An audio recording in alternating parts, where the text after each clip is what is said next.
بسم اللہ الرحمن الرحیم۔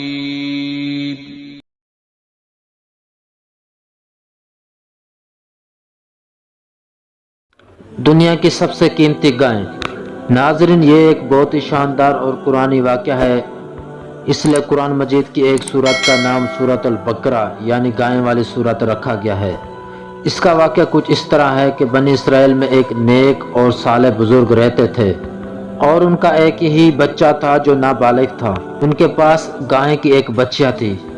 اس بزرگ نے اپنی وفات کے قریب اس بچہ کو جنگل میں لے جا کر یہ کہہ کر چھوڑ دیا کہ یا اللہ، میں اس کو آپ کی امانت میں سپرد کرتا ہوں جب تک کہ میرا بچہ بالغ نہ ہو جائے۔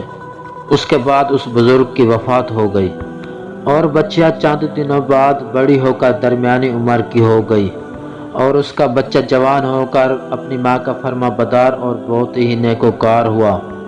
اس نے اپنی رات کو 3 حصوں میں تقسیم کر رکھا تھا، ایک حصے میں سوتا تھا اور ایک حصے میں عبادت کرتا تھا اور ایک حصہ اپنی ماں کی خدمت کرتا تھا، اور روزانہ جنگل سے لکڑیاں کاٹ کر لاتا اور اس کو بازار میں فروخت کرتا۔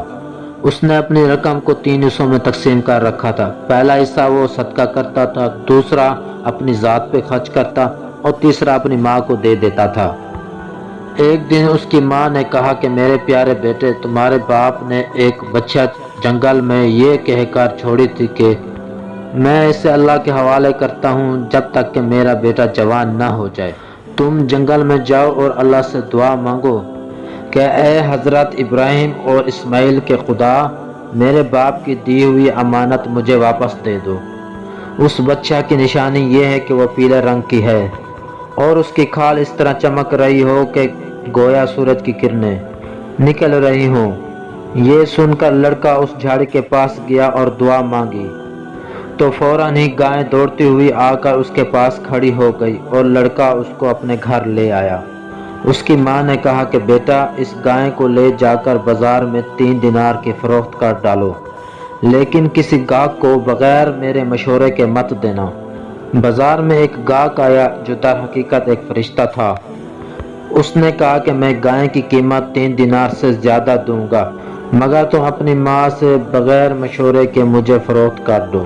لڑکے نے کہا کہ خواہ تم جتنی ہی قیمت دے دو، لیکن میں ماں کے مشورے کے بغیر فروخت نہیں کروں گا۔ لڑکے نے آ کر ماں سے سارا ماجرا بیان کیا تو اس کی ماں نے کہا کہ ضرور وہ ایک فرشتہ ہوگا۔ تو اس کی ماں نے کہا کہ بیٹا، تم اس گاہک سے مشورہ کرو کہ ہم اس گائے کو ابھی فروخت کریں یا نہ کریں۔ چنانچہ اس لڑکے نے بازار میں جب اس گاہک سے مشورہ کیا تو اس نے کہا کہ تم اس گائے کو ابھی فروخت نہ کرو، ان قریب اس گائے کو حضرت موسیٰ علیہ السلام کے لوگ خریدیں گے، تو تم اس گائے کے چمڑے میں سونا بھر کر اس کی قیمت مانگنا، تو وہ لوگ اتنی ہی قیمت دے کر گائے خریدیں گے۔ چنانچہ چند ہی دنوں کے بعد بنی اسرائیل کے ایک بہت ہی مالدار آدمی کو، جس کا نام عامیل تھا، اس کے چچا کے دونوں لڑکوں نے اسے قتل کر دیا اور اس کی لاش کو ایک ویرانے میں ڈال دیا۔ صبح کو قاتل کی تلاش شروع ہوئی، مگر جب کوئی سراغ نہ ملا تو کچھ لوگ حضرت موسیٰ علیہ السلام کی خدمت میں حاضر ہوئے اور قاتل کا پتہ پوچھا تو آپ نے فرمایا کہ تم لوگ ایک گائے کو ذبح کرو اور اس کی زبان یا دم کی ہڈی سے لاش کو مارو، تو وہ مردہ زندہ ہو کر خود ہی اپنے قاتل کا نام بتائے گا۔ یہ سن کر بنی اسرائیل نے اس کے رنگ اور اس کی عمر کے بارے میں بحث شروع کر دی۔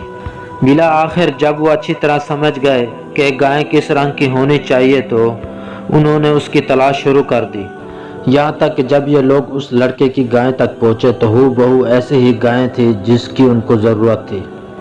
چنانچہ ان لوگوں نے اس کے چمڑے میں سونا بھر کر گائے کو خریدا اور ذبح کر کے اس کی دم یا زبان کی ہڈی سے مقتول کی لاش کو مارا، تو وہ زندہ ہو کر بول اٹھا کہ میرے قاتل میرے چچا کے دونوں لڑکے ہیں، جنہوں نے میرے مال کی لالچ میں مجھے قتل کر دیا۔ یہ بتا کر پھر وہ مر گیا۔ چنانچہ ان دونوں قاتلوں کو قصاص میں قتل کر دیا گیا اور مرد صالح کا لڑکا جو اپنی ماں کا فرما بردار تھا، کثیر دولت سے مالا مال ہو گیا۔ اسی طرح کی مزید ویڈیو دیکھنے کے لیے ہمارے چینل کو سبسکرائب کریں اور بیل آئیکن کو ضرور دبائیں تاکہ ہماری نئی آنے والی ویڈیو آپ تک پہنچ سکے۔ ملتے ہیں نیکسٹ ویڈیو میں، تب تک کے لیے اللہ حافظ۔